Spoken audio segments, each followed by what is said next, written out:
Hello, everyone. Eric Forrester here. Episode 2 of Curiosity Out Loud. Today, we're going to dive into or begin to dive into procrastination. Is procrastination curable? Well, first off, I would say, I don't know. Second, I would say is maybe it doesn't need to be curable. Maybe procrastination can actually work for us. On one level, we might think of procrastination as a symptom. Now, often we think of symptoms as bad things. I'm thinking procrastination is a symptom of something that may be actually good when we know how and why it's happening. I hope that makes some sense. It's a little different point of view. For the longest time, well, in fact, this morning, walking out of my house back to my studio, just a few dozen steps, with my coffee steaming, I realized I'm going to take a different tack today. I'm going to move away from the curable and move toward, is it usable? Is it a clue? Is procrastination a signal, an indication, an alarm? And is it an opportunity? Well, my answer would be to all of those, yes. And probably some other things as well. So, is procrastination curable? Do we want that? Our perspective today is going to move to a point where we can find out where it comes from.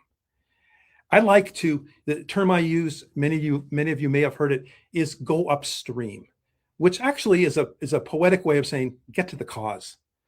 Sometimes getting to the cause is not that much fun and takes a long time and maybe doesn't actually engage us. Going upstream, take a few steps to up along a beautiful stream, right? It's different. And that's why I use that particular phrase. So if we go upstream, and we've said now that procrastination is perhaps not a disease, it's a symptom, or all those other things, and maybe it's really an opportunity. How do we deal with it? Now, let's just go back really quickly. Procrastination for the longest time for me was just not doing what you needed to do. And I would beat myself, or I wouldn't punish myself literally, but there's a saying in different places that procrastination is merely a 5-syllable word for sloth, which is to the point, but it doesn't necessarily mean that. Sometimes there's good reason for putting off to another day, which is what procrastinate means. And other times it certainly can become debilitating and it can become chronic. And there are people who suffer from that. And I am not qualified to go there in any way, shape, or form. And I'm actually talking to, the pool of people for whom it's maybe an annoyance, maybe it's gone on for a long period of time, not to the level of chronic. And I came across an interesting statistic. I want to make sure I have it right here. 95% of adults admit to suffering or dealing with procrastination regularly, not necessarily chronically, but regularly. So let me just see. I see there's already some people chiming in here. I really appreciate that. We've got Tony. Welcome, Tony. Welcome, Donald and Morris. Welcome to all of you folks. So what are these symptoms, or what is it that's out of alignment when procrastination is working for us? Well, for the longest time, I thought it was resistance, and it is on one level. And that's just one level or one entry point, one door, if you will, into it. In other words, we're resisting something that's either uncomfortable, unpleasant, or maybe we just have anxiety about. No problem. That's absolutely true. However, in a recent book, a fantastic book called Tiny Experiments by Anne-Laure Le Cunff. I've been practicing the French. Oh, good. Thank you. Yeah, Manya has just put up the slide. Fantastic book. It's not all about procrastination. She has a fantastic chapter on procrastination, which blew my mind. And there wasn't anything she said that I had never thought about before. I'd never connected the dots or the lines into procrastination.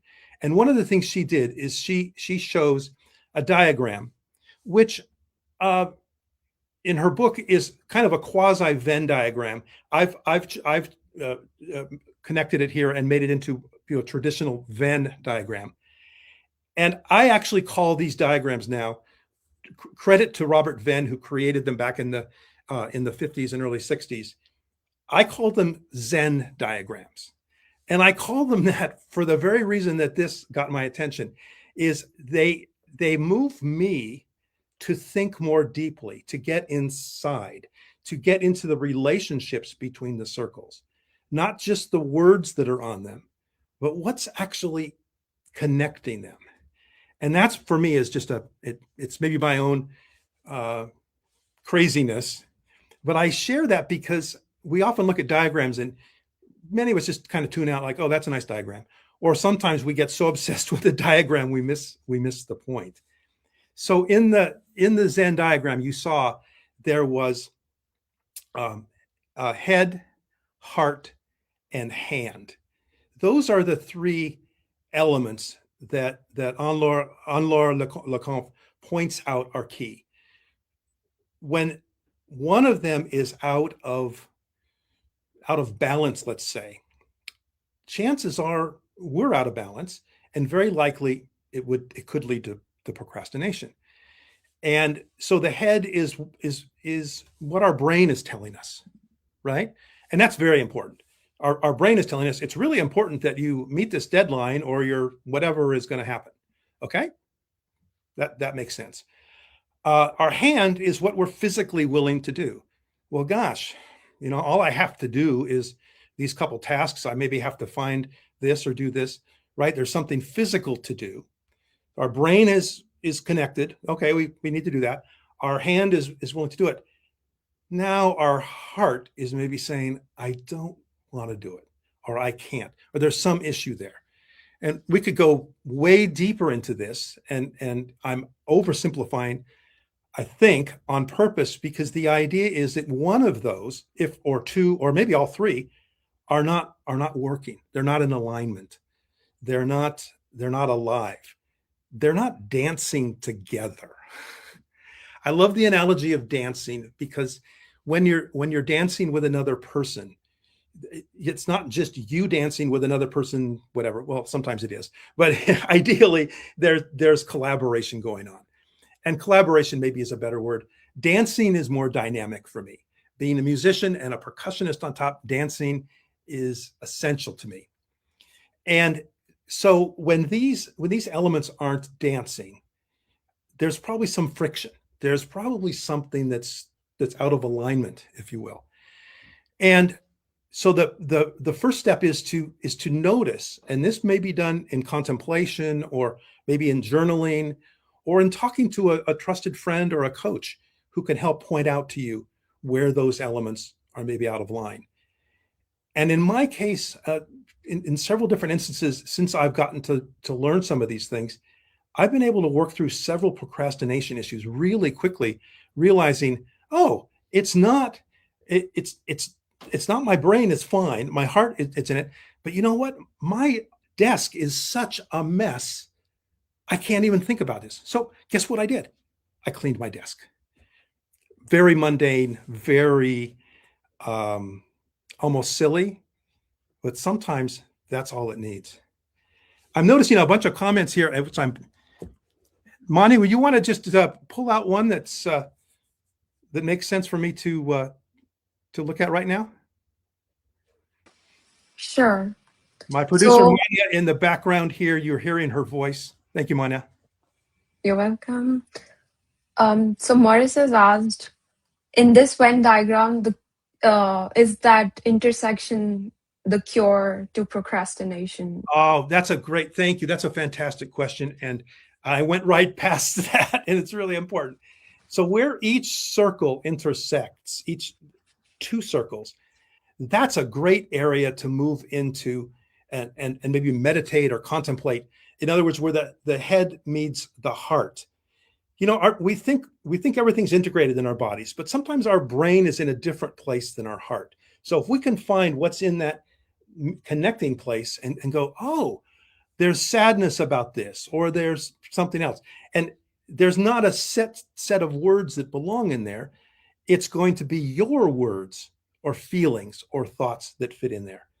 Likewise, between the other circles. And then, of course, in the center, where all three of the circles intersect, which is really why I call it a Zen diagram. That's where everything is in alignment now. Whatever was disaligned is getting there can be challenging. It can take some time. It may take a lifetime. But the point is, you don't need to get there immediately. Beginning to see the relationships and feel them is useful. Does that help? Does that clarify a little bit, Manya? Oh, right. Donald, get off your backside and get on the dance floor. Yeah. Oh, Donald, that's so good. That's so good.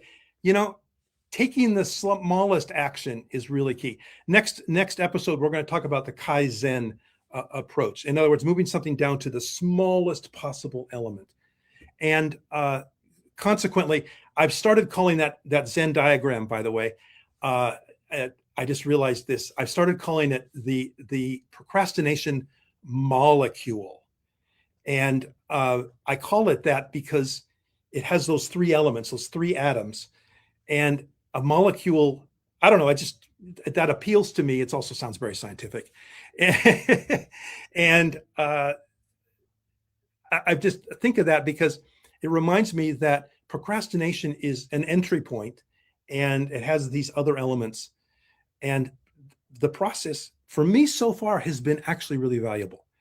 I not only cleaned my desk, I cleaned my entire studio. And what caused that, which triggered a huge amount of procrastination. Many of you know I live in Altadena, California, and a year and a half ago we endured some pretty significant, serious wildfires. Our house was not burned, but we had damage that needed to be fixed up. And to do that, I had to take everything out of my studio. Where I'm standing right now, whatever you see, everything had to come out so the carpet could be removed. And in doing that, I had to do a whole lot of, cleaning. And since then, procrastination has really diminished in my life. Let's see. Oh, what was the third one besides head and heart? Yeah. Thank you, Elaine. Head, heart, and hand. So we have our brain, we have our heart, and we have our hands. In other words, what we're willing to do physically. And sometimes it depends where the problems are. I would say if you find one of them is a friction point, a challenging point, there may be another one as well. But certainly finding or knowing immediately, I don't want to. It's too tight. It's too hot. I don't want to do that. Yeah, it's really hot down here right now. So that I've been meaning to clean our deck. Well, I've been putting it off because it's too hot. How are we doing, Manya? Thank you, Eric. That was a lovely diagram. Like, I've never thought of procrastination from that perspective. Like, something is misaligning, and we just see head, heart, and hand, like, as a part of ourselves. It's so mundane, but there's such a deep meaning to it. Like, all of those three things come together to make us more functional and, more creative, perhaps. I have one question. Yeah. I wanted to know is there a difference between procrastination and actually resting or prioritizing something else? Oh, Manya, that's a great question. And I think part of the issue there, first of all, is that we have I'll say I have. I won't say we, although I think it's we. I have thought for the longest time that procrastination is bad, and I've punished myself for it. And not, you know what I mean. I've just been I've gone into a place of I have to fix this. And when I began to think about, no, I have to understand it. I have to stand under it. I can't look at it from a distance or get mad at myself. So absolutely, I think, Manya, that the resting, or in some may say maybe meditating or contemplating, or just taking a walk, or just driving someplace, or doing something completely different that's not related. Maybe what you would, previous to your knowledge now, would say, oh, I don't want to waste my time watching a television show or listening to music or something.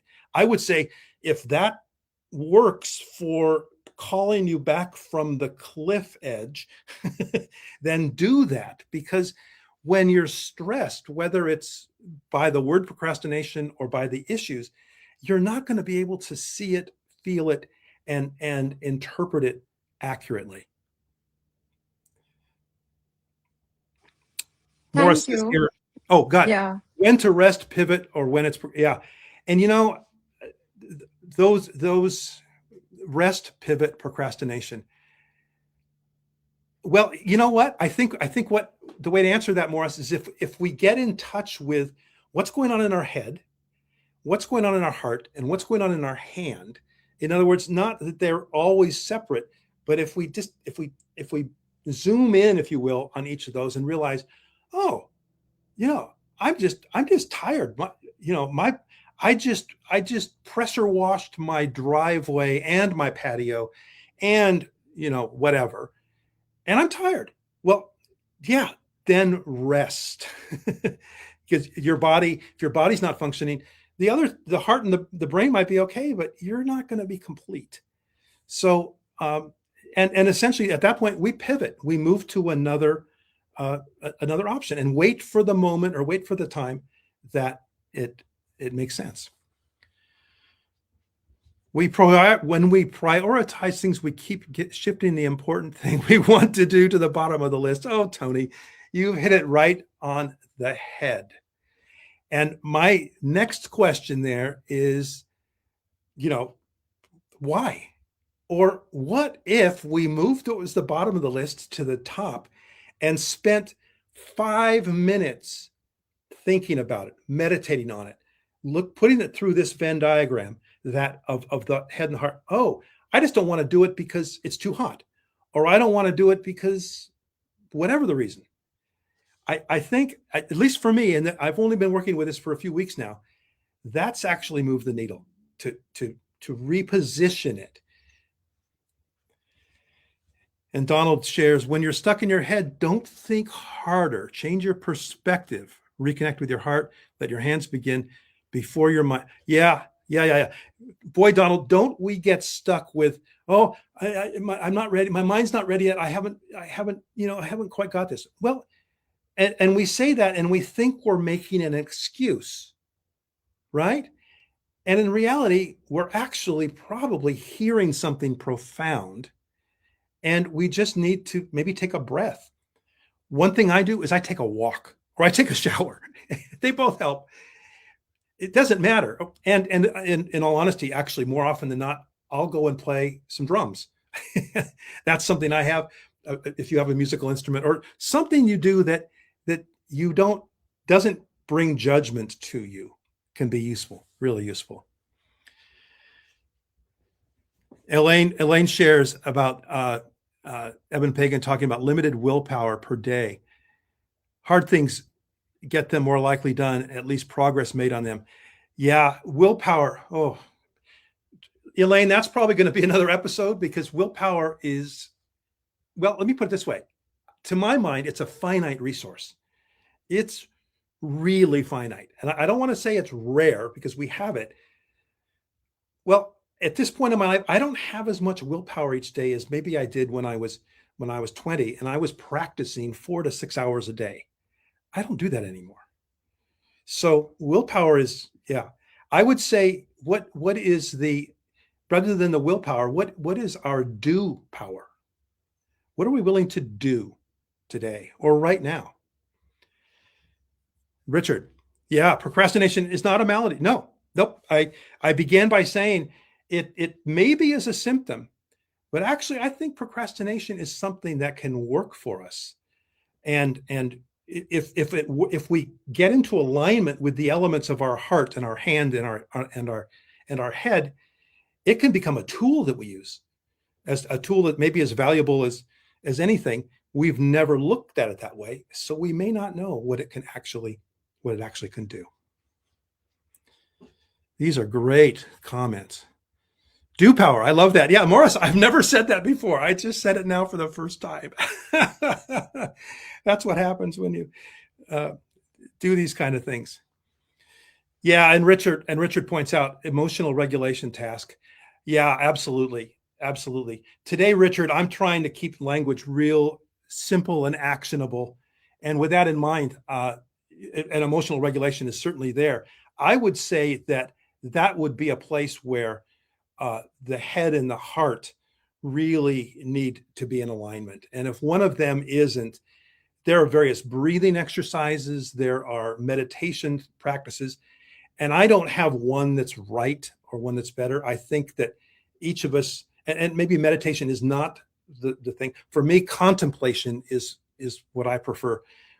But find a practice or something that lights you up inside, and chances are it'll be valuable for you.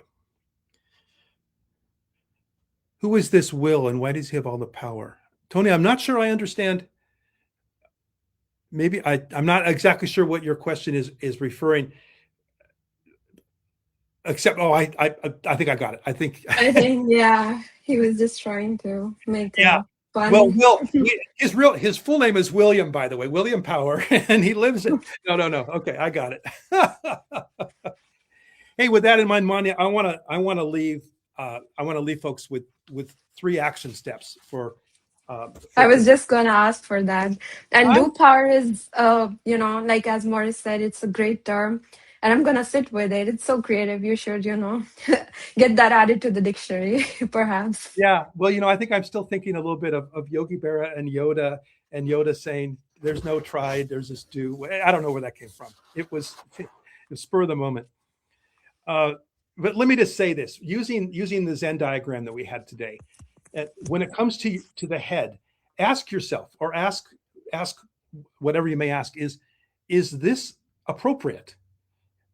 How is it? Maybe it's not something that you can actually do. Maybe hiring a professional or hiring a tradesperson to do that makes more sense. The hand, is this doable? Can I actually do this? Do I have the skills? Do I have the tools? Do I have whatever the physical may be? And the heart is, I would say, is it exciting? Now, that doesn't mean it has to be dramatic or has to be whatever, but is it exciting? Does it get my heart beating a little faster, maybe, or something else? Maybe my breath catches. Maybe it's like, oh, that could be good. And either way, those are 3 things. I would just invite all of you to look at things that come up, and I would start with the most mundane procrastination issue you have, like I don't know. I washed our cars the other day before my wife came home, and I don't mind it. It was hot. It was being around the water was good. Most people take their car to a car wash. I like to wash car. It satisfied me. I like to do dishes by hand, right? That's satisfying to me. It's not everybody's jam, and that helps me move out of whatever funk I may be in. And Elaine says, I second what Morris said, really a useful label to put on. Yeah. They talk about coming to the mat, especially, coming to the mat like in a martial arts or Sometimes doing work. I have a Tai Chi practice, and I've worked little bits of my Tai Chi into my day, so they come in between items, especially if I have several calls in a row. I'll do some Tai Chi in between each one, 10 minutes, and good to go. Well, Mani, I think we're just about at the top of the hour here. Our 27 minutes is run That's away. right. I think today we just got a chance to scratch the surface. Perhaps we could continue this next time because I still see comments coming in, and that's interesting. I think Donald has summarized it perfectly. We could perhaps end with that. What do you think? Yeah, absolutely. Absolutely. Head, am I seeing this clearly? Heart, what is actually true for me right now? Hand, what's one tiny action I can take? Donald, you get the procrastination as gift award for today. That's a brilliant summing up. And I'd like to thank you for joining me today on Curiosity Out Loud, and with my producer and co-host Manya, who without whom behind the scenes and on the scene, she is the glue that keeps me and this together. Thank you so much. Thank you all of you who chimed in today. And if there's a comment or question that I didn't get to, I will answer them in on Facebook or some other way. I'll get you an answer to your question. And as we leave for next week we'll continue with this, probably with Kaizen. And it's a fascinating, if you're not familiar with it, a fascinating approach to things coming from our wonderful colleagues and friends in Japan. And with that, I will just say, as I've come to say here, crave curiosity, anticipate awe, and weave wonder into every day. Thank you.